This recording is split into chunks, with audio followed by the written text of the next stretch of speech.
আমন্ত্রণ ২১-এর রাতে আমাদের আজকের বিষয় পেছালে তফসিল কার বুট চিল। আজকে আমাদের সঙ্গে উপস্থিত আছেন গণমাধ্যম ব্যক্তিত্ব ডাক্তার আব্দুল নূর তুষার, আপনাকে স্বাগত জানাচ্ছি। আমাদের সঙ্গে আছেন আম জনতা দলের সাধারণ সম্পাদক মোহাম্মদ তারেক রহমান, আপনাকেও স্বাগত জানাচ্ছি। তুষার ভাইকে দিয়ে শুরু করতে চাই। নির্বাচন নিয়ে বিশেষ করে তফসিল ঘোষণা নিয়ে আলোচনা চলছে। আজকে নির্বাচন কমিশন সচিব বলেছেন যে 10 বা 11 তারিখে রাষ্ট্রপতির সাক্ষাৎ চেয়ে চিঠি দেওয়া হয়েছে এবং এরপরে আমরা আরেকটি আপডেট দেখেছি যে 10 তারিখে সম্ভবত রাষ্ট্রপতির সঙ্গে নির্বাচন কমিশনের একটি তারিখ ঠিক হয়েছে এবং সেখানেই তফসিল ঘোষণার বিষয় নিয়ে এবং গণভোট নিয়ে আলোচনা হওয়ার কথা রয়েছে। কিন্তু তার আগে আমরা গতকালকে আরেকটি বিষয় দেখেছি, এনসিপির প্রতিনিধি দল নির্বাচন কমিশনে গিয়েছে, তারা একটি বক্তব্য দিচ্ছে। আমি সেই বক্তব্যের একটু অংশ উল্লেখ করতে চাই। এনসিপি নেতা নাসিরউদ্দিন পাটোয়ারি বলেছেন, একটা রাজনৈতিক স্থিতিশীলতা যখন আসবে তখন তফসিল দেওয়া হলে কাজটা অনেক সহজ হয়ে যায়। গণতন্ত্রের আপসীন নেত্রী খালেদা জিয়া অসুস্থ রয়েছেন। দেশের যে পলিটিক্যাল অ্যারেনা রয়েছে, সংকটময় পরিস্থিতি রয়েছে, সংকটগুলো উত্তরণ করে একটা তফসিল দিয়ে সবাইকে অনবোর্ড করে ভোটিং প্রসেসে নিয়ে যাওয়ার জন্য বলেছি আমরা। তুষার ভাইকে দিয়ে শুরু করতে চাই। আসলে এই মুহূর্তে তফসিল পেছানোরটা কি আসলে কতটুকু যুক্তিযুক্ত বিষয়? আমাদের চিকিৎসার পরিভাষায় একটা রোগ আছে, এটাকে বলে ডিমেনশিয়া। বেশি বয়সে হয় সাধারণত সেনালিটির কারণে, মানে আপনার বয়স বেড়ে গেলে মানুষের স্মৃতিভ্রষ্টতা হয়। সকালে একটা কথা বলেছে বিকালে ভুলে যায়, ওষুধ খেতে ভুলে যায়, অনেক সময় বাসার ঠিকানা ভুলে যায়। ডিমেনশিয়ার অনেক রিজন আছে, কিন্তু প্রধান রিজন হচ্ছে বয়স। ইউরিয়া বেড়ে গেলেও তো এরকম হয় না, শরীরে টক্সিসিটি হলে মানুষ এমনিতেও এটা হতে পারে, কিন্তু এমনিতে আপনার বয়স হয়েছে তাই আপনার স্মৃতি কমবে। আমার অবাক লাগে যে এনসিপির মতো একটি তরুণদের দল, এরা সকালে একটা কথা বলে বিকালে একটা বলে। আপনাকে আগে ধন্যবাদ জানাই, চমৎকার একটা বাইলিঙ্গুয়াল আজকে ট্যাগলাইন দিয়েছেন, কার মুড চিল। এখন দেখেন তারা কয়েকটা মোটা দাগে কারণ বলেছে। রাজনৈতিক অস্থিতিশীলতা দেশে বিরাজ করছে। তো রাজনৈতিক স্থিতিশীলতা কিসের মধ্যে দিয়ে আসে? নির্বাচনের মধ্যে দিয়ে। তারা গিয়েছে তফসিল পেছাতে বলতে, তফসিলের তারিখ পরে দিতে। তার মানে কি? তারা নির্বাচন পেছাতে চায়। তফসিল পেছালে নির্বাচন পেছাবে, তফসিল আপনি যত পেছাবেন নির্বাচন তত পেছাবে। তাহলে অস্থিতিশীলতার দায় দিয়ে অস্থিতিশীলতাকে দীর্ঘায়িত করার চেষ্টা। এরপরে বলেছে পলিটিক্যাল অ্যারেনাতে যে অবস্থা বিরাজ করছে, পলিটিক্যাল অ্যারেনাতে তো আওয়ামী লীগ নাই, দোসররা সম্পূর্ণভাবে কোণঠাসা। মিথ্যা মামলা এবং সত্য মামলা, সব ধরনের মামলা দিয়ে লোকজনকে জেলখানায় ভরে দেওয়া হয়েছে এবং তারপরে কেউ কিছু কথা বললেই তাকে ট্যাগিং করা হচ্ছে। দু একজন বা তারও বেশি লোকজনকে মবে আক্রান্ত করা হয়েছে। তো পলিটিক্যাল অ্যারেনার অস্থিতিশীলতা তৈরি করলো কি? তাই না? জি, যারা নাই তারা নাকি যারা আছে তারা? তাহলে নিজেরাই পলিটিক্যাল অ্যারেনার অস্থিতিশীলতা তৈরি করে দোহাই দিচ্ছে আর বলছে যে নির্বাচনটা একটু, মানে তফসিলটা একটু পুনর্নির্ধারণ করেন। তারপর আবার সবাইকে অনবোর্ড করতে বলে। সবাইকে অনবোর্ড করতে বলা মানে কি? তাদের পছন্দের লোকজনকে অনবোর্ড করা। সবাই অনবোর্ড আর আমরা যাদের সবাই বলি তাদের অনবোর্ড, দুইটা তো দুই জিনিস। তো ওনাদের পছন্দের লোকজনকে অনবোর্ড করতে হবে। তো ওনাদের পছন্দের লোক তো অনবোর্ডই আছে, বরং দু একজন আছে যাদেরকে ওনারা অনবোর্ড চায় না।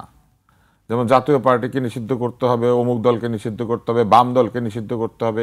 এর মধ্যে একদিন ইসলামী আন্দোলনের একজন বলেই বসলেন যে বিএনপিকেও নিষিদ্ধ করে দিতে হবে, কারণ তারাও স্বৈরাচার ছিল, তারাও সামরিক শাসন করেছে, কিরকম কী কী জানি বলেছেন। এরপরে আমি কথা প্রসঙ্গে জিজ্ঞেস করলাম তাকে যে জামাতে ইসলামকে করতে হবে, বলে হ্যাঁ তাদেরকেও করতে হবে, কাউকে রাখা যাবে না, ওনারা থাকবে। তো সবাই তাহলে অনবোর্ড কিভাবে হবে? আবার সবাইকে অনবোর্ড হোক এটা চায়। আবার এই যে আমার পাশে বসা তারেক যখন নিবন্ধন চেয়েছে, তারেকের পক্ষে আবার বলে নাই যে তারে নিবন্ধন দেন। তো সবাইকে অনবোর্ড চায় নাকি চায় না? এই জন্য আমি বলেছি যে সকালে যেটা বলে বিকালে কি সেটা ভুলে যায়? আমার মনে হয় সকালে যেটা বলে সেটা বিকালবেলা ভুলে যায়, অথবা সকাল আর বিকালে স্বার্থ অনুযায়ী তাড়িত হচ্ছে। দেশপ্রেম কিংবা বৃহত্তর স্বার্থ যেটা, সেইটা বিবেচনায় না নিয়ে তারা বিবেচনায় নিচ্ছেন দলের স্বার্থ এবং রাজনীতির স্বার্থ। রাজনীতি এবং দলের স্বার্থ সবসময় মানুষের পক্ষে যায় না। এখন দেখেন এই মুহূর্তে নির্বাচন পেছালে কার লাভ? সবচেয়ে বেশি লাভ আওয়ামী লীগের। নির্বাচন যত পিছাবে তত আওয়ামী লীগের লাভ হবে। আপনি যত দেরি করবেন ততই আওয়ামী লীগ ফিরে ফিরে আসবে, নানানভাবে আওয়ামী লীগ ফিরে ফিরে আসবে। তারপরে কার লাভ? তারপরে লাভ এনসিপির। এককভাবে একটা সিটও জিতবে না। ফলে যত পিছাতে পারে তত কিশোর উপদেষ্টা, তরুণ উপদেষ্টা, যুবক উপদেষ্টা, দুই একটা বুইরা উপদেষ্টা যারা আবার তাদের মাথায় হাত বোলানো ছাড়া সকালবেলা নাস্তা খেতে পারে না, এই সব নিয়ে তারা দেশ শাসন করতে পারবে। যখন তখন প্রধান ব্যক্তির ঘরে ঢুকে পড়তে পারবে, যখন তখন একে সরাও তাকে সরাও বলতে পারবে। তাহলে দ্বিতীয় লাভ হচ্ছে নির্বাচন পিছালে এনসিপির, আর তৃতীয় লাভ কার? জামাতের। কেন জামাত ইসলামের লাভ?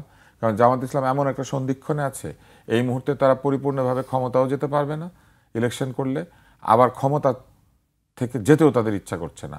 কারণ প্রশাসনের বিভিন্ন জায়গাতে তারা নিজেদের লোক বসিয়েছেন, আর কোথাও বসান আর না বসান, তারা কয়েকটা জায়গায় বসাতে যে পেরেছেন এটা পত্রপত্রিকার রিপোর্ট আছে। আমি তাদেরকে অভিযুক্ত করতে চাচ্ছি না, এটা পলিটিক্যাল একটা স্ট্র্যাটেজি। সব দলই চায় প্রশাসন সহ সব জায়গায় নিজের লোক থাকুক। নিজের লোক না থাকলেই তখন দলীয়করণ। হ্যাঁ, নিজের লোক থাকলে বলে আমরা দেশপ্রেমিক, তৌহিদি, তারপরে গণতান্ত্রিক, জাতীয়তাবাদী, তারপরে হচ্ছে বিপ্লবী এবং পরিবর্তনবাদী, এইসব শব্দ দিয়ে সেগুলো জায়েজ করে। তো এখন যদি কোনো কারণে নির্বাচন না হয়, তাহলে প্রশাসনের মধ্যে যারা বিভিন্নভাবে পদোন্নতি, পদায়ন পেয়েছেন নিজেদের লোকেরা, এদেরকে দিয়ে জামায়াত তাদের রাজনৈতিক উপকার সাধিত করতে পারবে। এবং শুধু তাই না, তারা এক ধরনের ক্ষমতা এনজয় করছে। আর কিছু বলেন আর না বলেন, আমাদের স্বাস্থ্য বিভাগে গেলে আপনি দেখবেন যে মাশাআল্লাহ সেখানে তাদের বেশ লোকজন, চতুর্দিকে তারা পদায়িত হয়েছেন। ফলে দেশের অন্তত চিকিৎসার যে বিষয়টি, এটি তারা নিজেদের হাতে নিতে পেরেছেন। এবং আপনি দেখবেন এখন আরও একটা মজার ব্যাপার ঘটবে। এখন এই যে কিছুদিন আগে ডাক্তাররা মার খেত না, দেখবেন এই মার খাওয়া কমে গিয়েছে। কারণ যারা মারতো তারাই মোটামুটি জায়গা মতো গিয়ে বসে পড়েছে। তো এই হচ্ছে অবস্থাটা। আমি মনে করি যে নির্বাচন পেছালে লাভ হবে লীগ, এনসিপি, জামাতের। ফলে এরা চিল মুডে থাকবে, কেউ বিদেশে চিল করবে, কেউ বাংলাদেশে চিল করবে। এবং আপনি দেখবেন ঘুরে ফিরে তারা কিছু কথা বলবে, যার মধ্যে আবার একটু হাওয়া বাতাস দিচ্ছে হচ্ছে বিদেশি সংস্থা। বলেছে 70% জনপ্রিয় এই মুহূর্তে, দেশের 70% লোক মনে করে দেশের সবচেয়ে জনপ্রিয়। সংখ্যাটা সুন্দর, 69। হ্যাঁ, 69 আর কি, 69। হ্যাঁ, বেশ সুন্দর। 69-এর গণ অভ্যুত্থানের কথা মনে পড়ে যায়, গণ আন্দোলনের কথা মনে পড়ে যায়। আমরা মোটামুটি 70 ধরতে, আমার 70 ভালো লাগে বেশ, 71 আর 69-এর মাঝখানে। তো এরাই 23 সালে বলেছিল যে দেশের 70% লোক মনে করে শেখ হাসিনাই সবচেয়ে জনপ্রিয়, বাংলাদেশের সবচেয়ে জনপ্রিয় লিডার। তো ওদের জরিপ প্রকাশের 1 বছর হওয়ার আগেই সরকারের পতন হয়ে গেল। এই ব্যাপারটা যদি ফিরে ফিরে আসে, যেহেতু হিস্ট্রি রিপিটস ইটসেলফ, তাহলে আমার তো ধারণা 1 বছরের মধ্যে একই ঘটনা যদি আবার ঘটে, তাহলে তো আমি মনে করি যে এই জরিপওয়ালারা দুইভাবে তারা বিশ্বব্যাপী বিখ্যাত হবেন। এক হলো তাদের জরিপ ভুল, ভবিষ্যৎবাণী, এবং আরেকটা হলো এই ভুল জরিপ দিয়ে ভবিষ্যৎবাণী বের হয়। তো এই যে অবস্থাটা চলছে, এই সব জরিপ টরিপ করে আরও অস্থিতিশীলতা তৈরি করা হচ্ছে। আমার কি জানার দরকার আছে এই অন্তর্বর্তী সরকার 100% জনপ্রিয় কিনা? এই অন্তর্বর্তী সরকার যদি 250% জনপ্রিয় হয়, এই অন্তর্বর্তী সরকার অগণতান্ত্রিক, তারা ভোটের মাধ্যমে আসে নাই। এবং জুলাই সনদের প্রধানতম অঙ্গীকার হচ্ছে দেশে সংসদীয় গণতন্ত্র প্রতিষ্ঠা করতে হবে, যে সংসদীয় গণতন্ত্র উচ্চ কক্ষ নিম্ন কক্ষে বিভক্ত হবে, এবং সেই বিভক্ত 2 কক্ষের মধ্যে তদারকির মাধ্যমে দেশে আর কখনো স্বৈরাচার জেগে উঠবে না।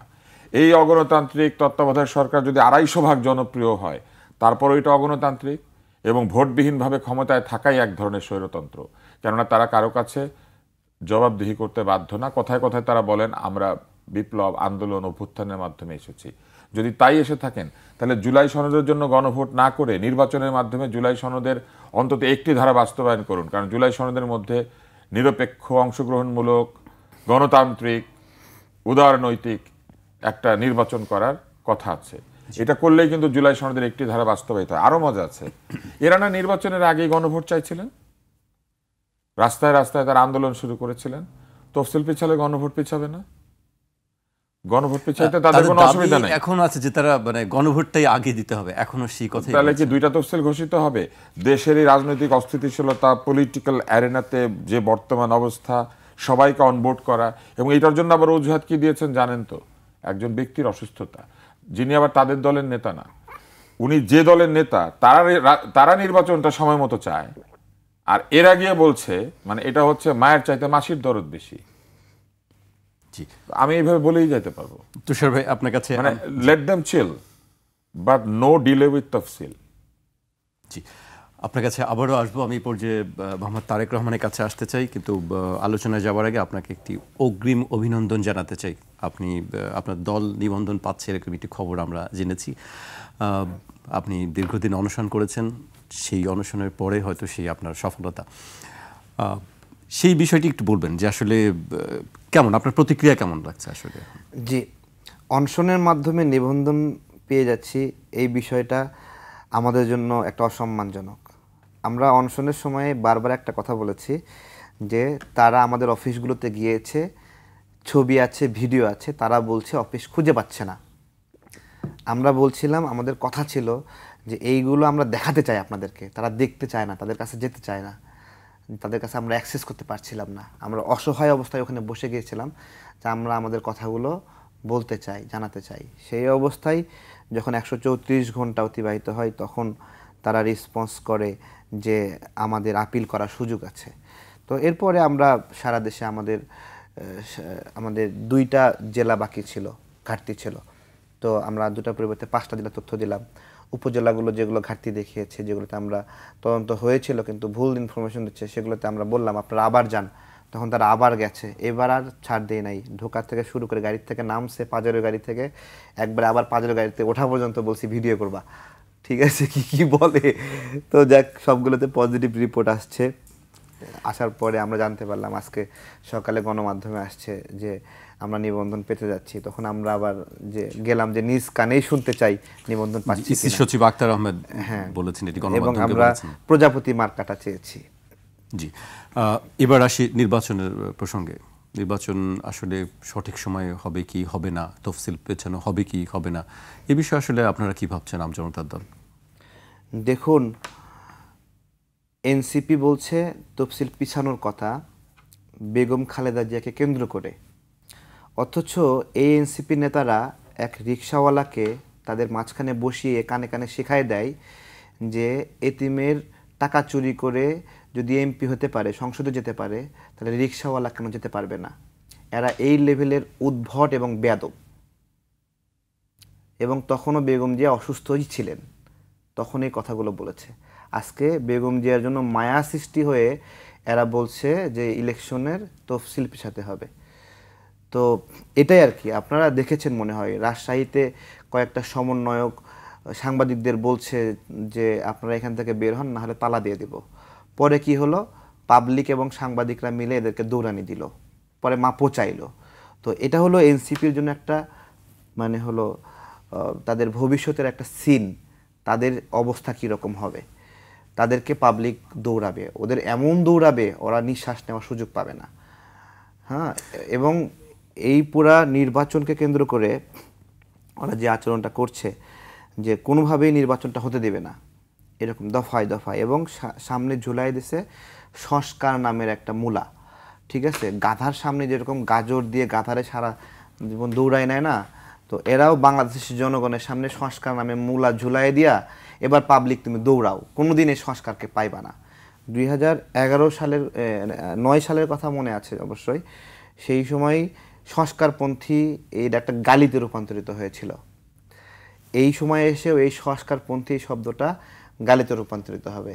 এবং যেই জুলাই সনদটা বানিয়েছে এইটা একটা কনফ্লিক্টিং একটা গণভোট হবে, কারণ কেউই ডিসিশন নিতে পারবে না যে এটার হার পক্ষে ভোট দেওয়া উচিত না নায়ের পক্ষে ভোট দেওয়া উচিত, কারণ দুইটা পরস্পর সাংঘর্ষিক ক্লোজ আছে এখানে।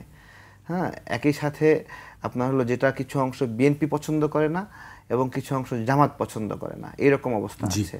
তাহলে না ভোট দেবে সবাই, না ভোট দিলে কি হবে, তার মানে কি শেখ হাসিনা আওয়ামী লীগ তারা বিজয়ী হয়ে যাচ্ছে এই গণভোটে। তো এই গণভোটটা আওয়ামী লীগের জন্য একটা পজিটিভ গণভোট হবে আমি মনে করি। এবং এই গণভোটের পরে যখন আওয়ামী লীগ একটা গুরুত্বপূর্ণ একটা পার্সেন্ট পাবে, শেয়ার পাবে, তাদের মতের প্রতিফলন ঘটবে, তখন দেখবেন যে তারা আওয়ামী লীগ আসছে কেন তারেক রহমান, আওয়ামী লীগ তো আসলে কোনো জায়গায় নেই। এই গণভোটের মধ্যেই সব লুকায় আছে। গণভোটে 4টা পয়েন্ট দেখেন, আপনার হলো বিএনপি নেতা কর্মীরা চাইলে এটাতে হা ভোট দিতে পারবে না, ঠিক আছে, এখানে পারবে না, এইরকম একটা অবস্থা আছে এখানে। আবার কিছু অংশ দেখবেন জামাত বলবে তাহলে আমরাও হা ভোট দেবো না, এরকম আছে।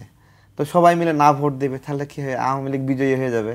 তখন আওয়ামী লীগ বলবে যে আমাদের পক্ষে তো 70% জনমত, আমাদেরকে আটকায় রাখে কে, তাই না? তো এটা হলো একটা অবস্থা আর কি। সামনের যে নির্বাচন, এই নির্বাচনটা চাচ্ছে না যারা নির্বাচন ছাড়াই ক্ষমতা এনজয় করছে, নির্বাচন ছাড়াই ভিসি নিয়োগ দিচ্ছে, নির্বাচন ছাড়াই সচিব নিয়োগ দিচ্ছে, নির্বাচন ছাড়াই ডিসি নিয়োগ দিচ্ছে। এগুলোর মধ্যে তো একটা মজা আছে, এগুলোতে টাকা পয়সা লেনদেন হয়, হ্যাঁ, বড় অঙ্কের অ্যামাউন্টে 10 কোটি 20 কোটি টাকা লেনদেন হয়। এই যে সচিবালয় দেখছেন না, হ্যাঁ, সচিবালয়ে একজনের নিয়োগের তো 3 কোটি টাকার একটা চেক পাওয়া গেছিল। সেই চেকের সময়ে 7 দিনের একটা তদন্ত মানে করার জন্য টাইম লাইন দেওয়া হয় যে 7 দিনের মধ্যে প্রতিবেদন দেওয়া হবে। অদ্ভুত বিষয়, যারাই নিয়োগ প্রক্রিয়া জড়িত তারাই তদন্ত কমিটির মেম্বার, এবং 7 দিন টাইম দিছে। এখন 7 দিনের পরে 7 মাস পার হয়ে গেছে, 17 মাস হবে সামনে, কিন্তু তদন্ত প্রতিবেদন এখনো বের হচ্ছে না। ঠিক আছে, তো এটা হলো যারা এগুলোতে এনজয় করছে, মজা করছে, তাদের বুকে চিনচিন ব্যথা করছে। নির্বাচনটা হয়ে গেলে আর কিভাবে খাবে এইভাবে, ওই ব্যথাটা তারা মানতে পারছে না। এখন অজুহাত দিচ্ছে বেগম জিয়ার, যে বেগম জিয়ার অসুস্থতার অজুহাতে তাফসিল পিছাতে হবে এরকম। তো বিএনপির কেউ বলছে, কিন্তু তাদের পক্ষ থেকে আরেকটি কথা বলা হচ্ছে যে ক্ষমতায় যাওয়ার আগেই আরেকটি দল ক্ষমতার দাপট দেখাচ্ছে, এটি জামায়াতের আমির বলেছেন। শুনে, বাংলাদেশে জামাত একটা অপ্রাসঙ্গিক একটা দল, যাদের জন্য 16ই ডিসেম্বর বিজয় দিবস না, কালো দিবস। আমাদের বিজয় তাদের কালো ইতিহাস। তো এই ইতিহাস যাদের কালো, তাদের কাছে আপনি সাদা প্রত্যাশা করবেন কিভাবে? তাদের নৈতিকভাবে এখানে সরকারে আসা, ক্ষমতায় আসার কোনো অধিকারই নাই, অধিকার নাই, কারণ তারা এই বাংলাদেশটাকে মানে না। এখনও ওদের একটা ওই যে ডাকসুর প্রতিনিধি আছে না, সে বলতেছে মুক্তিযুদ্ধ মানে না। এ কেমন বেয়াদবি! মুক্তিযুদ্ধ বিষয়ক সম্পাদক সে বলতেছে মুক্তিযুদ্ধ মানে না। তো এগুলো এইরকম ভয়ঙ্কর। এদের তো লিগ্যালি অধিকার নাই বাংলাদেশে রাজনীতি করার। রাজনীতি এরা করবে কিভাবে? দেখেন, আপনারা বলবেন যে রাজাকার যে শব্দটা এখানে আসে, প্রাসঙ্গিক হয়ে আসে। রাজাকার শব্দটা বলবে রাজাকার তো সবাই মারা গেছে, কিন্তু যে বাচ্চা ছেলেটা বলবে ওই মরে যাওয়া রাজাকারই আমার আদর্শ, তো ওই বাচ্চাটাকে আপনি রাজাকার বলবেন না? সে নিজেই বলতেছে ওটাই আমার আদর্শ। যে বলতেছে গোলাম আজম তার আদর্শ, সে রাজাকার নাও হইতে পারে, সে মুক্তিযুদ্ধের সময় জন্মই নেয়নি, বাট সে নিজে যদি স্বীকৃতি দেয়, নিজেকে ঘোষণা করে রাজাকারের অনুগত, রাজাকারের অনুসারী, তাহলে তো এই সামগ্রিক বিবেচনায় এদের আমাদের এখানে শাসন ক্ষমতায় ঢোকারই অজুহাত নাই। ঢাকা বিশ্ববিদ্যালয়ের ছেলেপেলেরা কীভাবে চাঙ্কার ফুলে বিরিয়ানি খেয়ে তাদেরকে ভোট দিল, তাদের গ্রেড এতটা নিচে নামলো কীভাবে, এটা আমি আশ্চর্য হই। ঠিক আছে, আবার আশ্চর্য হইও না, কারণ এই যে বুয়েটে দেখেন আবরার ফাহাদকে যে মারলো, পিটায়ে মারলো, আশেপাশে চিৎকারের শব্দ যায়নি, কান্নার শব্দ যায়নি, ঘর থেকে বের হয়েছে 2টা স্টুডেন্ট যে আমরা আবরার ফাহাদকে রক্ষা করি। ঢাকা বিশ্ববিদ্যালয়ের গেস্ট রুমে অত্যাচারের চিৎকার বাইরে আসেনি, 2টা স্টুডেন্ট বের হয়ে সেখানে বলছে তাকে রক্ষা করি। তো যারা এরকমভাবে তার ভাইদেরকে মেরে ওখানে হত্যা করা হয়েছে, বাইর হয়ে দরজা ফাঁক করে দেখে নাই, তাদের কাছ থেকে আপনি আশা করবেন যে তারা বিপ্লবীদের ভোট দেবে? আমি এটা আশা করি না। জি, তারেক রহমান, আপনার কাছে আমি আবারও আসবো, এবার যে আমি তুষার ভাইয়ের কাছে আসতে চাই। গতকাল বিএনপির নেতা মির্জা আব্বাস একটি কথা বলেছেন, তারপর থেকেই তার বক্তব্যটি মোটামুটি সারা দেশে আলোচিত এবং ভাইরাল বলা যায়। তিনি জামাতের উদ্দেশ্যে বলেছেন, একটা খারাপ কথা বলতে হয়, আসলে আপনাদের ওষুধ হলো আওয়ামী লীগ, কোনো ভদ্রলোকের সঙ্গে ওরা কাজ করতে পারবে না। আরও দীর্ঘ বক্তব্য তিনি দিয়েছেন। আমি খুব ছোট্ট একটি বিষয় উল্লেখ করলাম যে আসলে রাজনীতিতে বেশ আলোচনা, এক ঢিলে 2 পাখির মতো উনি মানে এক তালিতে 2টা গালি দিয়েছেন। এক হলো আওয়ামী লীগকে বলেছেন মানে একটা ভয়ঙ্কর দল, একসঙ্গে দুটো, এবং তারই সাথে সেই ভয়ঙ্কর দলের যে ভয়ঙ্কর ওষুধ, সেই ওষুধটা আবার আরেকটি দলকে দিতে বলেছেন, মানে তারাও সমভাবে ভয়ঙ্কর। তো এটা আসলে পুরনো রাজনীতিবিদ যারা, তারা এরকম সুন্দর করে কথা বলেন। তো তিনি একটা কথা বলেছেন, আমি শুধু এতটুকুই বলবো যে এই কথা ঠিক যে এই মুহূর্তে আওয়ামী লীগের যে অনুপস্থিতি, সেই অনুপস্থিতি এইভাবে জামাতে ইসলামকে প্রায় তারছিড়া করে তুলেছে। এর কারণ হচ্ছে, আমি বেশ কিছু বক্তৃতা তাদের দেখেছি, তাদের ঠিক যে ধরনের বক্তৃতা তারা দেন, এই বক্তৃতাগুলো সেই রকম বক্তৃতা না। এই বক্তৃতাগুলি এক ধরনের, আমি মনে করি যে বেশ একটা স্বাধীন, মানে ড্যাম কেয়ার ধরনের বক্তৃতা। এরকম একটা বক্তৃতা আমি দেখেছি, আমি সত্য মিথ্যা জানি না, যে যেখানে তারা বলছেন যে ক্ষমতায় তাদের যেতেই হবে, পুলিশ সবাই তাদের পিছনে সামনে যেভাবে নির্দেশ করবে, সারা উঠবস দেশে, করবে, বিতর্কিত একাধিক নেতার আমরা বক্তব্য উঠবস করবে। দেখছি। তারপরে তারা মেয়েদেরকে কাজকর্ম ছেড়ে বাড়িতে ঢুকে পড়তে বলছেন, কখনো রানী বলে সম্বোধন করছেন, কখনো বলছেন কাজ করতে হবে না, 5 ঘন্টা কাজ করলে আরো 3 ঘন্টার বেতন দিয়ে দিব, মানে প্রতিদিন বোনাস, 5 ঘন্টা কাজ করে 3 ঘন্টার বোনাস।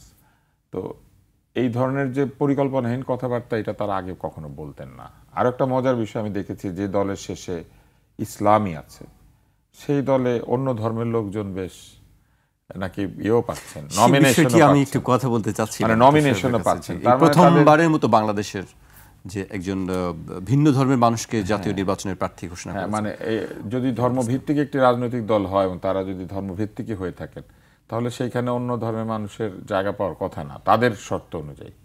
কিন্তু আবার আমরা দেখতে পাচ্ছি সেই জায়গাতে তারা আপোষ করেছেন। তারা এমনও বক্তৃতা দিয়েছেন যেখানে দেবদেবীর সাথে তুলনা করা হয়েছে। ইসলাম ধর্মে একটি জিনিস আমরা সবাই জানি যে বিশ্বাসের জায়গা কি জানি তর্ক করা হয়েছিল। তাহলে সেই ভিন্ন ধর্মের মানুষ কি সেই বিশ্বাসের সঙ্গে আসতে পারে? তাহলে তার ধর্ম থাকে। তার মানে তারা ইসলামের রাজনৈতিক বিশ্বাস আর ইসলামের ধর্মীয় বিশ্বাসকে আলাদা করে ফেলেছেন, তাই না? তা না হলে কি করে রাজনীতির ইসলামে অন্য ধর্মের মানুষ আসতে পারবেন, আর ধর্মের ইসলামে অন্য ধর্মের মানুষ ধর্ম গ্রহণ না করে আসতে পারবেন না, তাই না?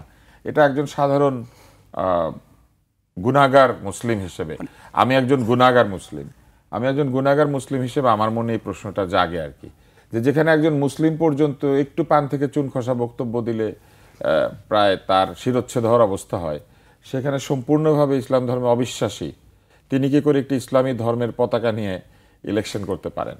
তো এইগুলা সব স্ববিরোধিতা না? তো এইগুলি আমাদেরকে দেখতে হচ্ছে। ফলে আমার কেন জানি মনে হচ্ছে যে কথাটা খুব একটা ভুল না, হয়তো বলার ভঙ্গিতে মধ্যে কিছু একটা ভুল থাকতে পারে, কিন্তু মনেই হচ্ছে যে মানে এক ধরনের থাকে না যে কিছু কিছু অসুখ আছে যেটা আপনি নির্মূল করবেন না, কিন্তু নিয়ন্ত্রণ করার জন্য রোজ ওষুধ খেতে হয়। যেমন ডায়াবেটিস, যেমন আপনি মনে করেন অ্যাজমা, ইনহেলার নিতে হয়। যেমন ধরেন ক্রনিক ব্রঙ্কাইটিস থাকলে এক ধরনের প্রিভেনশন নিতে হয়। তো এরকম কিছু অসুখ আছে, হাইপার টেনশন রোজ ওষুধ খেতে হয়, ডায়াবেটিস রোজ ওষুধ খেতে হয়। তো এরকম কিছু রোগের মতোই আর কি, হয়তো আওয়ামী লীগ থাকলে হয়তো একটু সংযত আচরণ হতো। জি, তুষারের কাছে আবারও আসবে পর্যায়ে আমি তারেক রহমানের কাছে আসতে চাই। আজকে প্রধান উপদেষ্টা, আজকে না প্রতিদিনই আওয়ামী লীগের ওষুধ জামাত, ওইটা আমার একটু বলে দিতে হবে, মানে ঘটনাটা ভাইস ভার্সা, মানে ভাইস ভার্সা, দুজনের সঙ্গে দুজনকে মহান করে রেখেছে, না মানে দুজনকে সিম্বায়োটিক এক ধরনের রিলেশনশিপ, প্রাসঙ্গিক করে রাখছে। সে থাকলে ও থাকে, ও থাকলে সে থাকে, মানে কারণ দুইজনের সরাসরি বিরোধিতা আছে এবং একজনই আসলে আরেকজনের ওষুধ, পরিপূরক। হ্যাঁ, এক ধরনের করোনা ভাইরাসের মতো, মানে করোনা ভাইরাস সেলের মধ্যে ঢুকে পড়ে করে সেলের কন্ট্রোল নিয়ে নেয়। আমরা এটাও দেখেছি যে গত সরকার এসে, মানে যারা পালিয়ে গেছে তারা কমপ্লেন করছে আমাদের মধ্যে জামাত ঢুকে পড়েছিল, ওবায়দুল কাদের বলতেন কাউয়া ঢুকে পড়েছে, তাই না? বলতেন না? তো ওরকম ঢুকে পড়ে থাকে ওই রূপ, তারপরে জামাত আবার পরে বলবে আমাদের দোষ নাই, আমাদের ভিতরে আওয়ামী লীগ ঢুকে এসব মানে উল্টাই দিছে। হতেও পারে কিন্তু, হয়তো এই কাণ্ডগুলি আওয়ামী লীগ করছে, জামাতের মধ্যে ঢুকে পড়েছে। আসলে কে যে কার মধ্যে ঢুকে পড়েছে সেটি আসলে বলা মুশকিল। আমি তারেক রহমানের কাছে যে প্রশ্নটি করতে যাচ্ছিলাম, যে নির্বাচন নিয়ে প্রতিদিনই সরকারের পক্ষ থেকে নির্বাচনের অগ্রগতি সম্পর্কে, এবং আজকেও প্রধান উপদেষ্টা পুলিশ কর্মকর্তাদের উদ্দেশ্যে বলেছেন যে নিরপেক্ষভাবে দায়িত্ব পালনের তিনি নির্দেশ দিয়েছেন। নিরপেক্ষ শব্দটি ইদানিং বেশ আলোচিত হচ্ছে, যে আসলে প্রশাসন নিরপেক্ষ কিনা বা নির্বাহী বিভাগ সেভাবে নিরপেক্ষভাবে দায়িত্ব পালন করতে পারবে কিনা। আপনার কাছে প্রশ্ন, আসলে কি নিরপেক্ষতা থাকবে কি নির্বাচনে এখনকার যে অবস্থা? জি, অনেক ধন্যবাদ। প্রথমত ডক্টর ইউনূস স্যার, আমরা যখন শুরুর দিকে কথা বলেছি, তিনি সহজে নির্বাচন দিতে চাননি, এইটা একটা চরম সত্য ঘটনা। পরবর্তীতে দেশের বিভিন্ন প্রেক্ষাপটে বেকায়দায় পড়ে ধীরে ধীরে নির্বাচনের দিকে যাচ্ছেন। তো এই অবস্থায় তারা এই বেকায়দার কারণে নির্বাচন দেওয়ার দিকেই মুখিয়ে আছেন বা নির্বাচন দিতে চান, কিন্তু এখানে নির্বাচন ছাড়াই ক্ষমতা ভোগ করছে জামাতে ইসলাম এবং এনসিপি। তো তাদের কারণে এমন একটা পরিবেশ সৃষ্টি হওয়ার সম্ভাবনা আছে যে নির্বাচন ব্যাপক বাধাগ্রস্ত হচ্ছে, ক্ষতিগ্রস্ত হচ্ছে। এবং ডক্টর ইউনূসও অস্বস্তিতে পড়তে পারেন। আর সেই ধরনের অস্বস্তিতে যদি পড়েন তখন ডক্টর ইউনূস ওই ছোট বাচ্চাদের মতো, আমি বলছিলাম তুষার ভাইকে, ছোট বাচ্চারা যেরকম খেলাধুলার মাঝখানে যখন খেলায় হারবে সব ভাঙ্গে চুরে বলে আমি আর খেলবো না, ডক্টর ইউনূসও এরকম ভেঙে চুরে বলতে পারেন আমি আর খেলবো না, ফুরুত করে চলে যাবেন, তারপরে এরকম ঘটার সম্ভাবনাও আছে। এটা বাংলাদেশের মানুষ অবজার্ভ করছে। কিন্তু বাংলাদেশের জন্য একটা সুন্দর বাংলাদেশের জন্য একটা সুন্দর নির্বাচন দরকার, এবং এইসব ভাড়াটিয়া দিয়ে বাংলাদেশ চলবে না। বাংলাদেশে জনগণের নির্বাচিত প্রতিনিধিরা তারা যত খারাপ হোক, যত ভয়ঙ্কর হোক, বিভৎস হোক, বাট তারা জনগণের সামনে যায়, জনগণের সাথে কথা বলে, তাদের একটা দায়বদ্ধতা আছে। সেই জায়গাতে সেই রাজনীতিবিদদের হাতেই বাংলাদেশ নিরাপদ, ভাড়াটিয়াদের হাতে না। সেক্ষেত্রে যে প্রশাসনে আপনি বলছিলেন যে বিভিন্ন পক্ষের দলের লোকজন আছে, সেটি আমরা দুই দলের পক্ষ থেকে একই রকমের বক্তব্য শুনেছি। বিএনপি থেকে বলছে জামাতের লোক আছে, জামাত থেকে বলছে বিএনপির লোক আছে। সেক্ষেত্রে আসলে যে হ্যাঁ, এই বিষয়ে বলছি। দেখেন, যারা বিএনপি করে তারা সাধারণত প্রকাশ্যেই বিএনপি করে, যারা আওয়ামী লীগ করে তারা প্রকাশ্যে আওয়ামী লীগই করে। এখানে বিএনপির কারা কারা আছে সেটা খুবই দৃশ্যমান। সমস্যা হলো জামাতের গোপন টিম বা গুপ্ত টিম যেটাকে বলে, সেটা সমস্যা। এটা একটা আতঙ্কের বিষয়। বাংলাদেশে প্রশাসনেই ওদের একটা প্যাকেজই আছে এই রিক্রুটমেন্টের, যে কোথায় ঘুষ দিয়ে কীভাবে কাকে ঢুকাতে হবে। যেমন ঢাকা বিশ্ববিদ্যালয়ে যে ভিসিটাকে ঢুকিয়েছে, তাকে ঢুকানোর জন্য যেখানে যেখানে অর্থায়ন করা দরকার তারা করেছে। দলগতভাবে এই অর্থায়নগুলো করে তাদের লোকগুলোকে সেট আপ করার জন্য। জামাতের আসলে মানে আমরা শুনি জামাতের একটা পূর্ণ প্রমাণ কি এগুলো আসলে পাওয়া যায়? এগুলো প্রমাণ আছে। আমি আমার দলের নিবন্ধনের ক্ষেত্রে আমরা মাঠ পর্যায়ে অনেক দেখেছি, এরকমও বলতে শুনেছি যে তারেকরা কীভাবে দলের নিবন্ধন পায় আমরা দেখি। যখন থেকে আমরা জামাতের বিরোধিতা করছি তখন থেকে মাঠে আমাদের সরব উপস্থিতি থাকা সত্ত্বেও মূল বিরোধিতা আসছে জামাত থেকে। এমনকি যখন আমরা অনশন করছিলাম জামাতের লোকেরা মন্তব্য করতেছিল, তুই অনশন থেকে আর উঠিস না, ওইখানেই মরে যা। ঠিক আছে, তাদের এত মাথা ব্যথা। আমরা একটা অদ্ভুত জিনিস খেয়াল করেছি, সকল দলই নিবন্ধন চাওয়ার ক্ষেত্রে তাদের সমর্থকদের দিয়ে দাবি করে, পোস্ট করে, আদায় করে, বিভিন্ন ধরনের করে। কিন্তু আমরা একমাত্র দল যাদের নিবন্ধন না পাওয়ার জন্য একটা বড় সংঘবদ্ধ আওয়াজ তোলে, ঠিক আছে, যে এদের নিবন্ধন পাওয়া উচিত না। হ্যাঁ, এবং সেই আওয়াজটা অনেক শক্তিশালী। তো যাই হোক, আমরা একটা জিনিস ফেস করলাম যে আমরা আমাদের অস্তিত্ব কারো কারোর জন্য হুমকির, কারো কারোর জন্য অস্বস্তির, এটা আর কি। এখন আপনার অবস্থান কি, আসলে দলের অবস্থান কি? আপনি নির্বাচনে নিশ্চয়ই প্রতিদ্বন্দ্বিতা করবেন, সেক্ষেত্রে আসলে আপনি জোটভুক্ত কি চিন্তা করছেন নিশ্চয়ই, কি ভাবছেন, আপনার দল কি ভাবছে নির্বাচনের জন্য? আমরা চাই যে সামনের নির্বাচনে 1 থেকে 5-এর মধ্যে থাকবো আমরা। আমাদেরকে বলছিল না যে আমাদের লোকজন নাই, সমর্থন নাই, ওইটাই একটু আমরা দেখব যে আসলেই এদেশের মানুষের কিছু অংশ আমাদের সমর্থন করে কিনা, এবং সেটা 1 থেকে 5-এর মধ্যে থাকবে। ঠিক আছে, এইটা করতে হলে কি করতে হবে? সারা দেশে নিজেদের নির্বাচন করতে হবে, তাহলে তো জোট করা যাবে না। আমরা আসলে নিজেরা এমপি হওয়ার চেয়ে আমরা সমন্বিত, আমাদের কতটুকু দেশের মানুষ চাই, ভালোবাসে, মায়া করে, ওইটার পরীক্ষা দিতে চাই। মানে আপনাদের সঙ্গে আপনি কারোর সঙ্গে জোটে যাওয়ার চিন্তা করছেন না? ইচ্ছা করছে না। এর পেছনে অনেক কারণও আছে। আমরা আন্দোলন সংগ্রামে যাদের সাথে জোটবদ্ধ হয়ে কাজ করেছি তারা আমাদেরকে অতটা গুরুত্বপূর্ণ মনেও করে না আমরা যেভাবে আছি মাঠে। তো আমরাও বিবেচনা করছি, আমাদের পক্ষ থেকেও অনেক বেশি চেষ্টা আছে, মিটিং আছে, তাদের সাথে আমরা বসার চেষ্টা করি। বিষয়টা এরকম না, আমরা আমাদের জায়গা থেকেই, আমাদের আছে সারা দেশে কিছু উপস্থিতি আছে। আমি বললাম না, আমরা থাকতে পারবো 1 থেকে 5-এর মধ্যে, আমাদের জন্য সেটাই সম্মানের হবে। কোনো একটা আসনে কারো সহযোগিতা নিয়ে নির্বাচিত দরকার নাই, আমি সংসদে গিয়ে কথা বলতে হবে এরকম কথা আছে, প্রেস ক্লাবে বলবো, আপনাদের এখানে এসে বলবো, সমস্যা নাই। এটাই অনেকের মানে লাল হয়ে যায়।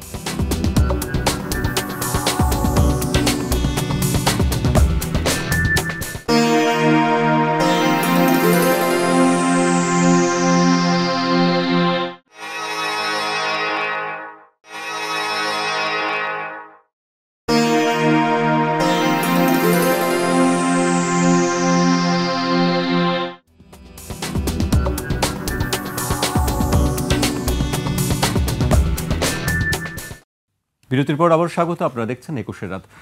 আমাদের সঙ্গে আছেন গণমাধ্যম ব্যক্তিত্ব ডাক্তার আব্দুল তুষার এবং আমজনতা দলের সাধারণ সম্পাদক মোহাম্মদ তারেক রহমান। তুষার ভাইকে দিয়ে শুরু করতে চাই। এ পূর্বে আলোচনায় যাবার আগে আজকে সমকালের একটি খবর আছে, আমি সেই খবরের কিছু অংশ উল্লেখ করতে চাই। সমকালের প্রতিবেদনে বলা হয়েছে বিএনপি নাকি জামায়াত কোন দলের নেতৃত্বাধীন জোটে যাবে এনসিপি তা নিয়ে দলটিতে টানাপোড়েন তৈরি হয়েছে। সরকারে থাকা 2 ছাত্র উপদেষ্টা জানিয়ে দিয়েছেন বিএনপির সঙ্গে জোট না হলে এনসিপিতে তারা যোগ দেবেন না, সেক্ষেত্রে তারা সরাসরি বিএনপিতে যোগ দিতে পারেন কিংবা স্বতন্ত্র নির্বাচন করতে পারেন। কিন্তু স্বতন্ত্র নির্বাচন করলে বিএনপির সমর্থন পাওয়া নিয়ে আবার অনিশ্চয়তা দেখা দিয়েছে। জানা গেছে এনসিপির শীর্ষ নেতাদের মধ্যে যারা বিএনপির কাছ থেকে সংসদীয় আসনের বিষয়ে আশ্বাস পেয়েছেন তারাই শুধু দলটির সঙ্গে জোটে রাজি। তুষার ভাই, আপনি বলছিলেন যে আসলে নির্বাচনী জোট কি হবে, কার সঙ্গে কি? এনসিপি তৈরি হওয়ার পেছনে মূল যে কারণগুলি তার মধ্যে একটি হচ্ছে এনসিপিতে যারা আছেন তারা এই বিগত গণ আন্দোলনের বৃহৎ অংশীদারিত্বের দাবিদার। তারা নিজেরা অন্তত মনে করেন যে তারাই ঘটনাটা ঘটিয়েছে। দ্বিতীয় হচ্ছে তাদের পেছনে প্রচ্ছন্ন সরকারি সমর্থন, এটা সবাই বোঝে এখন। কেননা ঘন্টার পর ঘন্টা নয়, শুধু দিনের পর দিন চেষ্টা করার পরও আমার পাশে বসা তারেক নির্বাচন কমিশনারের সাথে সাক্ষাৎ করতে পারে না, আর তারা প্রধান উপদেষ্টার সঙ্গে মনের ইচ্ছা মতো তার বাড়িতে ঢুকে পড়ে সাক্ষাৎ করতে পারে, তাই না? আইডি কার্ড লাগে না, কিছুই লাগে না, আইডি কার্ড লাগে না। আর তারেকের অনশন করতে হয় একটা কথা বলতে গেলে, আর উল্টা তাদের কাছে প্রধান উপদেষ্টা বলে দেন আমি কিন্তু পদত্যাগ করব, এবং তারা এসে নিউজটা ব্রেক করে। তো তাদের পেছনে প্রচ্ছন্ন সরকারি সমর্থন ছিল। এটা পরে আরও প্রমাণিত হয়েছে যখন বিনিয়োগ সম্মেলনে তারা দাওয়াত পেয়েছে, অন্য কোনো দল পায় নাই। তখনও তাদের কিন্তু তেমন বয়সই হয় নাই, এবং তারপরে তারা নিউ ইয়র্ক গিয়েছে বেড়াতে ডিম সংগ্রহে, সেটাও করেছে। তো এই অবস্থায় এনসিপির মধ্যে আসলে যে অবস্থাটা তৈরি হয়েছে এইসব কারণে, তারা ঝুঁকিহীনভাবে বিভিন্ন আন্দোলন করেছে। এই আন্দোলনের পরে যেহেতু তারা 5ই আগস্টের আগে জীবনের ঝুঁকি নিয়েছিল, 5ই আগস্টের পরে তারা বিভিন্ন জায়গাতে যে জমায়েত করেছে, যা কিছু করেছে প্রায় ঝুঁকিহীনভাবে করেছে। এক পর্যায়ে তারা নিজের অস্থিতিশীলতা তৈরি করার জন্য গোপালগঞ্জে প্রবেশ করেছিল খুবই উস্কানিমূলক স্লোগান দিয়ে কিন্তু প্রকৃত একটা অস্থিতিশীলতা তৈরি করেছিল, যেখানে কিন্তু এই সরকারকে গুলি চালাতে হয়েছে। এই সরকার গুলি চালিয়েছে কার জন্য? এনসিপির জন্য। তার মানে এনসিপি মদতপুষ্ট রাজনীতি করেছে, এবং এই কারণে তাদের মধ্যে একাধিক গ্রুপ বা দল তৈরি হয়েছে। একটি দল হচ্ছে যারা আন্দোলনকারী, যারা মনে করে দেশকে আসলেই বদলানো দরকার। আরেকটি দল তৈরি হয়েছে যারা মনে করে বড় দলের সঙ্গে যোগ দিয়ে এই যে গত বিভিন্ন মাসে তারা বিভিন্ন যেসব কর্মকাণ্ড করেছে এগুলিকে প্রশ্নহীন রেখে দেওয়া, এবং কোনো ধরনের প্রশ্ন যাতে না ওঠে, যদি কোনো সম্পদ অর্জন করে থাকে সেটাও যেন কেউ না প্রশ্ন করে, এরকম কিছু ব্যাপার। আর কিছু আছেন তারা মূলত ক্ষমতার অংশীদারিত্ব চান। তারা চান যে তারা যেটা করেছেন এটার বিনিময়, একটু আগে তারেক যেমন বলল যে সংসদে যেতে হবে কেন, কিন্তু তাদের মধ্যে অনেকে আছেন তারা মনে করেন সংসদেই তো যেতে হবে, মন্ত্রীই তো হতে হবে, না হলে আসলাম কেন, না হলে আমি বিদেশ থেকে আসলাম কেন, না হলে আমি এত ইংরেজি জানি, আমি সব ইংরেজি না জানার লোকের সাথে কথা বলবো কেন।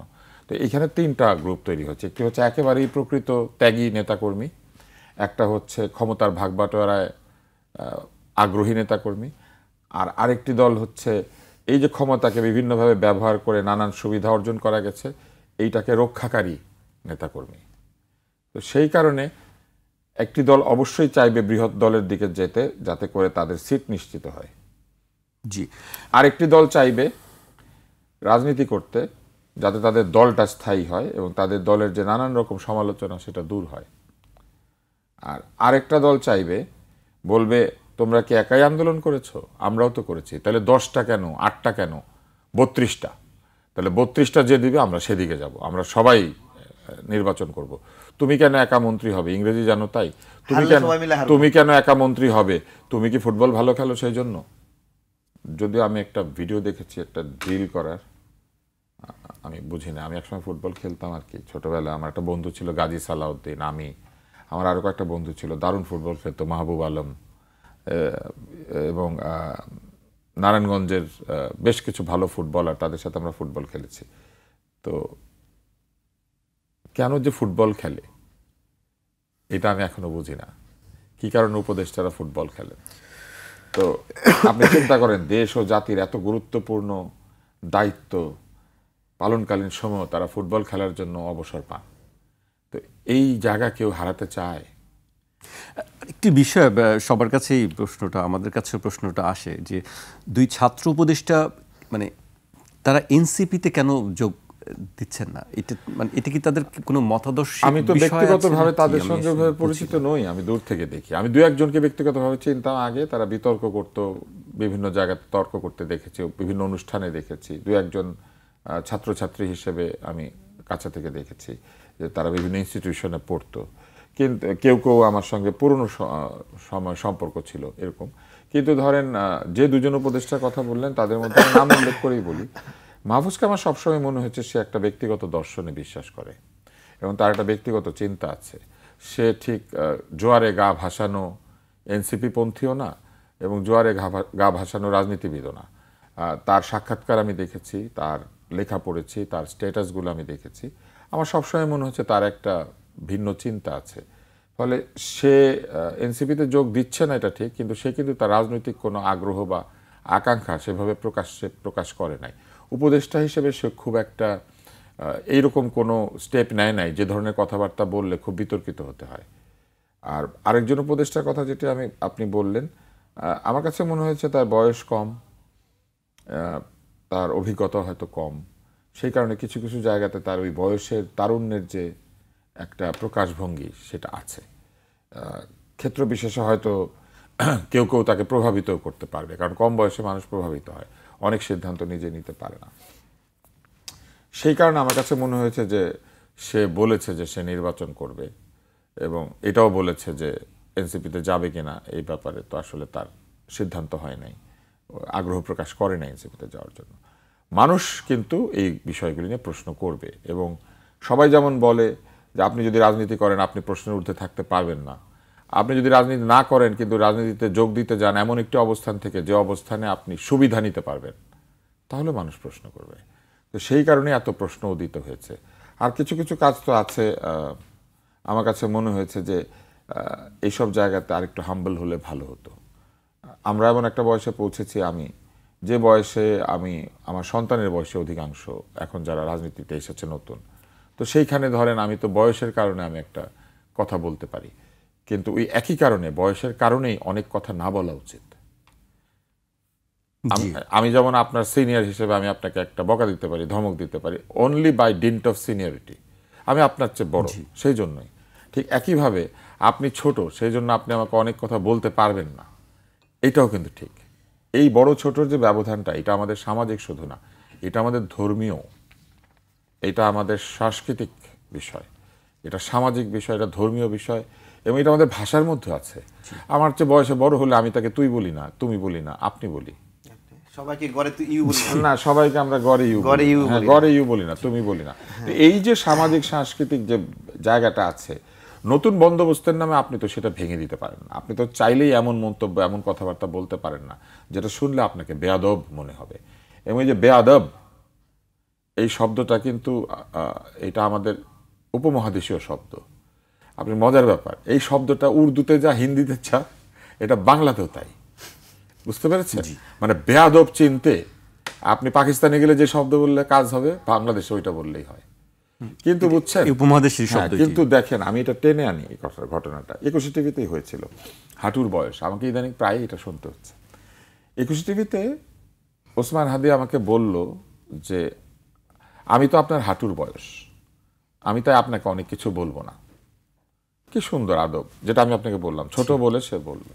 পরে যখন সে আবার তর্ক করতে শুরু করলো, তখন আমি তাকে বললাম যে আমি তো তোমাকে উত্তর দিব না, কারণ তুমি তো হাঁটুর বয়স। এটা কিন্তু সে আমাকে প্রথমে বলেছে, কিন্তু কাটলো কোত্থেকে জানেন? আমারটা থেকে। আচ্ছা, কাটার পরে বললো হাঁটুর বয়স যেন একটা অপমান, কিন্তু হাঁটুর বয়স একটা বাগধারা।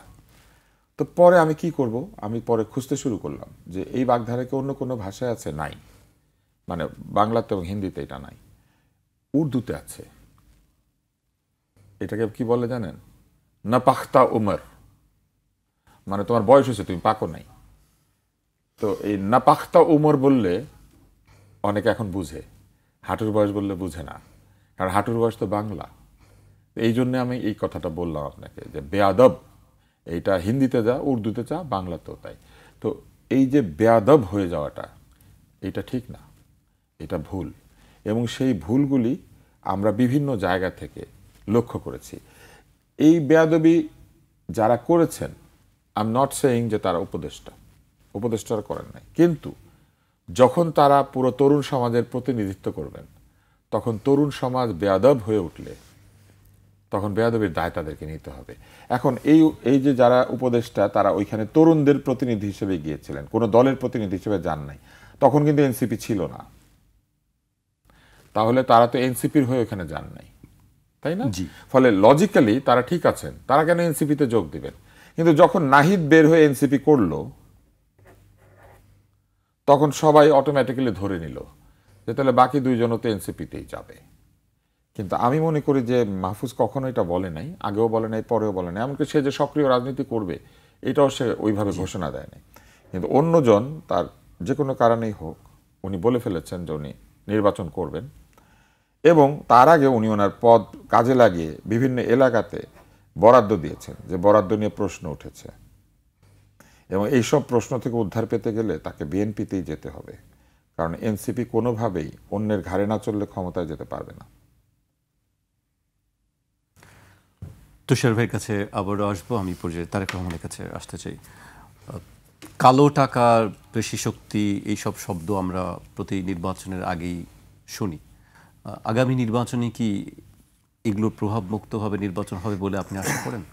আশা নিশ্চিত আছে, কিন্তু সেটার বাস্তবতা কতদূর? এতদিন শুনেছেন নির্বাচনে কালো টাকার প্রভাব, এবার শুনবেন নির্বাচনে সরকারি টাকার প্রভাব। যে সরকারি টাকা দিয়ে কিছু মানুষ নির্বাচন করছে, যেমন আমাদের ফুয়াদ ভাই, তিনি গর্বের সঙ্গে বলছেন যে তিনি ক্ষমতায় না থেকেও 100 কোটি টাকার উপরে প্রজেক্ট নিয়ে এসেছেন তার এলাকায়। তার মানে ক্ষমতা ছাড়াই সরকারি টাকাকে নিজের নির্বাচনী প্রচারণার জন্য ব্যবহার করছে। এটি তিনি কোথায় বলেছেন? উনি নিজেই বলেছেন, আছে, এটা রেকর্ডিং আছে। তিনি ওই তার নির্বাচনের এলাকায় গিয়ে এটা বলেছেন। এবং এই যে সার্জিস, ক্ষমতায় না থেকেই সরকারি টাকার বরাদ্দ নিয়ে গেছে নিজের নির্বাচনী এলাকায়, যারার জন্য তারা আসনে নিয়েছে, যেখানে যেখানে তারা নির্বাচন করবে। এইটা ডক্টর ইউনূস এইটা করলেন আর কি, যার কাছে মানুষ সততাপূর্ণ একটা আচরণ আশা করেছিল। তিনি নির্বাচনের আয়োজক, এবং নির্বাচনের আয়োজকের জায়গা থেকে কিছু মানুষকে নির্বাচন করার জন্য তার এলাকায় বিভিন্ন প্রজেক্ট বানিয়ে দিচ্ছেন। তাহলে ওনাকে দিয়ে সুষ্ঠু নির্বাচনটা হবে কিভাবে? আমি এটা করছি না। এখন এই যাদেরকে বিভিন্ন এলাকায় বরাদ্দ দিলেন, এরা যদি বিএনপির সঙ্গে যায় তাহলেই বৈধ হয়ে যায়।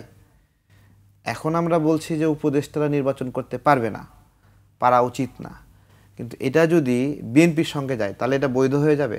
হয়তো ওরা মনে করে বৈধ হয়ে যাবে। অবশ্য তারা যে কার্যক্রমগুলো করেছে তাদেরকে একমাত্র বিএনপি বাঁচাতে পারে এই অবস্থা থেকে। এবং নাহিদ এবং আসিফের দপ্তরে যে আগুন লাগছিল, আমার তো এখন মনে হচ্ছে যে এই আগুন লাগছিল না লাগানো হয়েছিল। কারণ ওই নভেম্বর ডিসেম্বর পর্যন্ত পুরোটা সময়ই শুধু নিয়োগ ব্যবসা চলতেছিল, বদলি ব্যবসা, নিয়োগ ব্যবসা, প্রমোশন ব্যবসা চলতেছিল, এবং সমস্ত ডকুমেন্টেশন এই নাহিদ এবং আসিফের দপ্তরে ছিল। আমার কাছে মনে হচ্ছে যে এই নভেম্বর ডিসেম্বর পর্যন্ত যে কার্যক্রমগুলো ছিল তারা এটা ডিস্ট্রয় করতে চেয়েছিল। তো সামনে নির্বাচন আপনার মনে হওয়ার বিষয় নাকি আসলে কোনো? দুইজনের দপ্তরে এত আগুন লাগলো, দুইজনই তো ছাত্রদের শক্তি হিসেবে পুরো নিয়োগ সিস্টেমটাকে নিয়ন্ত্রণ করলো সেই সময়। এবং সেখানে বিএনপির লোকরা এদের কাছে গিয়ে ধর্ণা ধরতো যে সে পিপি হতে চায়, সে ডিসি হতে চায়, সে সচিব হতে চায়, আমলা হতে চায়। এদের কাছে এরা ওই ডাকসুর পাশে বসতো, ওখানে গিয়ে সবাই সিরিয়াল ধরতো যে কার কি সমস্যা আছে নিয়ে আসেন। ঠিক আছে, এটা যেন কি যেন বলে না, মুশকিল এহসান সেন্টার, মুশকিল আহসান কেন্দ্র খুলে বসছিল। এগুলো এত দ্রুত ভুলে যাবে না। এবং দেখেন, এরা নিজেরাই বলল যে একটা নির্বাচন আয়োজন করতে 10-20 কোটি টাকা হয় না। এরপরেই কয়েকদিনের মধ্যে সে নির্বাচনে আগ্রহ দেখালো, সে নির্বাচন করতে চায়। তার মানে কি সে কি এই সক্ষমতাটা অর্জন করে ফেলেছে এই সময়ের মধ্যে? তার ফিটনেস হয়ে গেছে? ডক্টর ইউনূস তার সততার জায়গাটা, সততাপূর্ণ আচরণে মারাত্মক ব্যর্থ হয়েছে। তিনি যদি একজন সৎ মানুষ হতেন তাহলে এই ঘোষণা দেওয়ার সঙ্গে সঙ্গে দুদককে অনুসন্ধানের দায়িত্ব দিতেন যে এই ছেলেটা কোনো আইন কাম নাই, জীবনে ব্যবসা করেনি, সে হইতে চাইছে লেগুনার ড্রাইভার, হলের ডাল খেয়েছে, এখন 10 কোটি 20 কোটি টাকা দিয়ে সে নির্বাচন করতে চায়, এর টাকা কিভাবে হলো? করছে সেটা? করেনি। সুতরাং ডক্টর ইউনূসের কাছ থেকে আমি আহামরি ভালো কিছু আমি কখনোই আশা করিনি। সামনে নির্বাচনেও ওনার একটা এজেন্ডা আছে যে উনি কিছু ছেলেপেলেকে আবার এমপি হিসেবে বের করে নিয়ে আসতে চান, এবং আমি মনে করি লন্ডনে উনি এই আলাপটাই দিয়েছিলেন যে এদেরকে বের করে আনতে হবে। তো এইটা ডক্টর ইউনূস জুলাইয়ের যারা এখানে উপদেষ্টা হয়েছে, জুলাই উপদেষ্টা, তারা হলো জুলাইয়ের সন্তান, আর আমরা হলো জুলাইয়ের ভাতিজা। আমরা যারা অন্যরা জুলাই আন্দোলন করছি নাকি, আমরা হলো ভাতিজা, আমরা নাতি জুলাইয়ের, আর জুলাই সন্তান, আমরা নাতি। ঠিক আছে, এই জন্য এরকম, হ্যাঁ, এই জন্য পার্থক্য করতেছে, বৈষম্য করতেছে। এইটা তো একটা চরম মারাত্মক একটা বৈষম্য যে একটা উপদেষ্টা হিসেবে সে দীর্ঘদিন থাকলো, সে নিজে বলতেছে 10-20 কোটি টাকা ছাড়া নির্বাচন করা যাবে না, এবং তারপরে সে নির্বাচনে আসতেছে, এবং আমরাও জুলাই আন্দোলন করছি, এবং আমরা ওইখানে হয়তো বা এর কাছ থেকে 2 লাখ 5 লাখ 10 লাখ টাকা এক জায়গায় করে একটা নির্বাচনে নামবো। কার বিরুদ্ধে নির্বাচন করব? উপদেষ্টা ছিল যে 20 কোটি টাকা বাজেট নিয়ে নামছে। এইটা নির্বাচনের লেভেল প্লেয়িং ফিল্ড, এটা ডক্টর ইউনূস করছে। আমি ওনার কাছ থেকে বেশি কিছু আশা করি না, কারণ উনি এমন একটা সিস্টেমের মাধ্যমে বেড়ে উঠেছেন যেই সিস্টেমটাই মানুষকে মানে চুষে খাওয়ার একটা সিস্টেম ছিল ধীরে ধীরে। এইটা দেখেন, মানে এটা গরিবদের নিয়ে কারবার, বুঝছেন? এমনভাবে কারবার যে কারবারটা উনি আরও বড় হয়েছেন, হাজার না লক্ষ কোটি টাকা জমিয়ে ফেলেছেন। কিন্তু ওই যে আপনার হলো মুরগির জন্য লোন নিয়েছিল, ও এখনও মুরগির জন্য লোনই খোঁজে। ছাগলের জন্য লোন নিয়েছিল, এখনও ছাগলের জন্য লোনই খোঁজে। কিন্তু যারা লোন দিয়েছিল তারা এক ছাগল দিয়ে 10 ছাগল বানায় নিয়ে এখান থেকে চলে গেছে। তো তার পলিসি, তার হলো সিস্টেম হঠাৎ করে ফেরেস্তার মতো হয়ে যাবে, দরবেশ হয়ে যাবে কিভাবে? কোন পরীক্ষার মধ্য দিয়ে, কোন অগ্নি পরীক্ষায় উনি দরবেশ হলেন আমি জানতে চাই। জি, আমার শেষ পর্যায়ে চলে এসেছি। তুষার ভাইয়ের কি দিয়ে শেষ করবো? খুব সংক্ষেপে তুষার ভাই যদি আপনি বলেন যে টাকার খেলা আসলে বন্ধ কিভাবে সম্ভব নির্বাচনে? টাকার খেলা বন্ধ হয় না আসলে কখনো। আপনি দেখবেন যে ইউএসএ কিংবা ইউকের মতো জায়গাতেও নির্বাচনে টাকা দরকার হয়, কেননা কালো টাকার কথা, কালো টাকা সাদা টাকা পরের কথা, টাকা লাগবে। এখন টাকাটা কি করে সাদা হয়? নির্বাচনে সাদা টাকা কিভাবে আসে? সাদা টাকার মালিকেরা দলকে অথবা প্রার্থীকে চাঁদা দেন। এই চাঁদা তোলার জন্য তারা কিছু প্রক্রিয়া তৈরি করেছেন, যে প্রক্রিয়াগুলির মাধ্যমে মানুষ টাকাটা দিয়ে থাকেন। যেমন আপনি দেখবেন যে আমেরিকাতে নির্বাচন প্রার্থীরা ডিনার সেল করেন, যে আপনি প্রার্থীর সঙ্গে ডিনার করতে পারবেন। প্রতি প্লেটের দাম মনে করেন নর্মালি যদি $50 হয়, ওইটার দাম থাকে $200, $250, এবং 2000 লোক একসঙ্গে ডিনার করে, তার সঙ্গে উঠে গেল একটা টাকা, $1 মিলিয়ন উঠল এরকম। তারপরে ধনীরা তাদেরকে ট্যাক্স পেইড মানি দিয়ে চাঁদা দেন, এবং সেটা দিয়ে নির্বাচনে ফান্ড তৈরি হয়। বারাক ওবামা ক্রাউড ফান্ডিং করিয়েছিলেন, অর্থাৎ তাকে এই বিভিন্ন অনলাইনে মানুষ টাকা দিতে পেরেছে, $1 দিয়েছে, 50 সেন্টও দিয়েছে, মানে এইভাবেও ফান্ডিং হয়েছে। কেউ কেউ তার বন্ধু বান্ধব আত্মীয় স্বজনের কাছ থেকে টাকা সংগ্রহ করেন। আমাদের এইখানে নির্বাচনে যে টাকাটা কেউ বিনিয়োগ করবে, সেই টাকাটাকে কোনো না কোনো পদ্ধতির মাধ্যমে সাদা টাকা হিসেবে গণ্য করা, এবং এই টাকাটার পরিপূর্ণ খরচ হিসাবের মধ্যে রাখা, এটা যদি করা যেতে পারত তাহলে একটা চেক হতো, মানে একটা তদারকি। দ্বিতীয় তদারকি হচ্ছে যিনি নির্বাচনে আসবেন তার যে হলফনামা, সেই হলফনামার সঙ্গে তার প্রকৃত সম্পদের একটা তুলনা যদি করা হতো বা একটা তদারকি, তাহলে সেটা হতো। নির্বাচনের সিদ্ধান্ত মানুষ 2 মাস 3 মাস আগেই নিয়ে ফেলে। এটা না করে যদি বলা হতো যে আপনারা যা নির্বাচন করবেন অন্তত 1 বছর আগে সিদ্ধান্ত নেবেন, এবং এই 1 বছরের মধ্যে আপনাদের এই কাগজগুলি আমরা সব পরীক্ষা করে দেখব, তাহলে দেখা যেত কালো টাকার মালিকেরা সরাসরি নির্বাচন করতে আসতে পারতেন না, সাদা টাকা আছে এমন লোকেরা আসতেন। আসলে তারা এত ইচ্ছা মতো টাকা খরচ করতে পারতেন না। কিছু কিছু জিনিস কমন করে দিলে ভালো হতো। অর্থাৎ নির্বাচন কমিশন যদি ব্যালট পেপার ছাপাতে পারে, তাহলে নির্বাচন কমিশন একটা ব্যয়ের মধ্যে পোস্টার ছাপিয়ে দিক সমস্ত প্রার্থীকে, অথবা তাদের অ্যাক্রেডিটেড প্রেসের কথা বলে দিক, যেখানে আমরা গেলে, প্রার্থীরা কেউ গেলে, সে ধরেন 50 পয়সায় লিফলেট, আমি এমনি একটা বলছি, 2 টাকায় পোস্টার ছাপাতে পারবে, কিন্তু সেই পোস্টারের ডিজাইন ফিক্স এবং অন্য সবকিছু ফিক্স। ওইভাবেই করতে হবে। 3টা, তারপরে প্রচারণার মঞ্চ, হ্যাঁ, তারপর প্রচারণার মঞ্চ কমন করে দিতে কমন করে দেয় প্রতিটি আসনে নির্দিষ্ট প্রচারণার মঞ্চ থাকলো, সেখানে গিয়ে হ্যাঁ, এটার জন্য কোনো ভাড়া দিতে হবে না। এই রাজনৈতিক মঞ্চে তারা ডেট নিয়ে আগে আসলে আগে পাইবেন ভিত্তিতে এতবার প্রচারণা চালাতে পারবেন, আমরা বলে দিতে পারি। এবং শুধু তাই না, একই মঞ্চে সকলকে বক্তৃতা দেওয়ার সুযোগও করে দেওয়া যেতে পারে, যেখানে প্রত্যেকের সঙ্গে দাঁড়িয়ে বক্তৃতা দিবেন, যার যার বক্তব্য তারা দিয়ে ডিবেট হবে। হ্যাঁ, ডিবেট চালু করতে পারেন।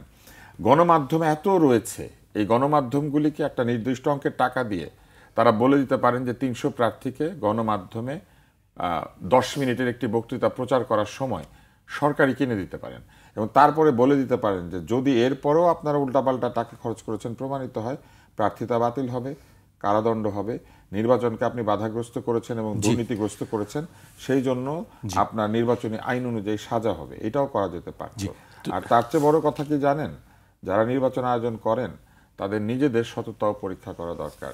আপনি কি এটা করতে পারেন? আপনি ক্ষমতায় থেকে নিজে যেসব প্রতিষ্ঠান চালিয়েছেন বা চালান, সেসব প্রতিষ্ঠানের কর মাফ করতে পারেন, সেসব প্রতিষ্ঠানের জন্য বিভিন্ন লাইসেন্স পারমিট ইস্যু করতে পারেন, এবং আপনি দায়িত্বে থাকা অবস্থায় আপনার সেই সব প্রতিষ্ঠান আপনি মানে ভিজিট করতে পারেন। এটি নিয়ে আসলে বিশদ আলোচনার প্রয়োজন আছে। আজকে ফলে যে আছে সরিষার ক্ষেতে, সেই সরিষার ভূত, তাহলে সরিষাও ভূত তাড়াতে পারবে না, আর ভূত সরিষার ক্ষেত ছেড়ে যাবেও না। জি, আজকে আমাকে এখানেই শেষ করতে হচ্ছে। আপনাদের দুজনকে অনেক ধন্যবাদ আমাদেরকে সময় দেওয়ার জন্য। ধন্যবাদ দর্শক, আজ এখানেই শেষ করছি। আবার দেখা হবে রোববার ঠিক রাত 12টায়। ছুটির দিনটি আপনাদের সবারই ভালো কাটুক।